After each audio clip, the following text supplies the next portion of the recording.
Inspiration chassidique du jour 26 Nissan. À propos du service du Kohen Gadol, le grand prêtre, lors du jour de Yom Kippourim au Beth Amikdash, au temple de Jérusalem, la Torah nous décrit les habits sacrés que le Kohen Gadol devait porter ce jour-là. Et il y a un verset là-bas qui dit « Bigdei Kodeshem » ce sont des habits sacrés.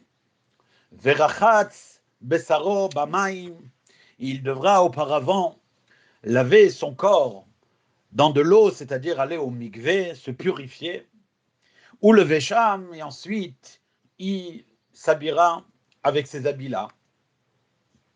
Tout ce verset a une correspondance dans notre service divin du quotidien. C'est ainsi que l'explique le rabbi Shalom Dovber, le rabbi Rachab, 5e rabbi de Lubavitch. Et il dit la chose suivante.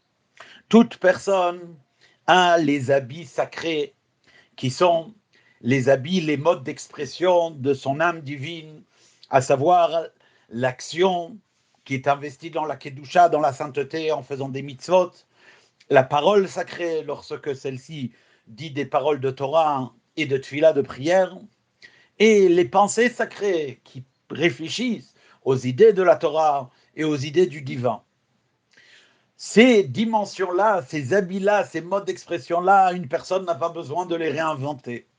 Ils existent déjà, ils sont là et ils attendent que chaque personne les utilise. Mais afin que ces habits sacrés-là réellement transportent et élèvent une personne vers leur niveau, il faut que la personne, quant à elle, auparavant, lave sa chair dans le mikvé, son corps. C'est-à-dire, une personne doit apprendre à se débarrasser, à se nettoyer des plaisirs charnels, d'une manière générale, des plaisirs matériels, les ta'avot de ce monde. Il doit s'en laver, s'en débarrasser. Et pour cela, il a les eaux de purification du mikvé, qu'est l'étude de la chassidoute. En effet, lorsqu'une personne étudiera la chassidoute, et par la suite, elle priera à Hachem avec le dévouement absolu, qu'elle comprendra l'unité de Hachem dans ce monde, et au quel point elle-même, la personne, et tout ce qui existe autour d'elle, et dans l'univers tout entier, font partie de l'immanence divine, alors, à ce moment-là, ça lui donne la purification nécessaire, et alors, il peut réellement s'habiller des habits sacrés, que sont la pensée, la parole et l'action spirituelle divine, et ça lui donnera l'élévation dans ce monde. Kol Tuv.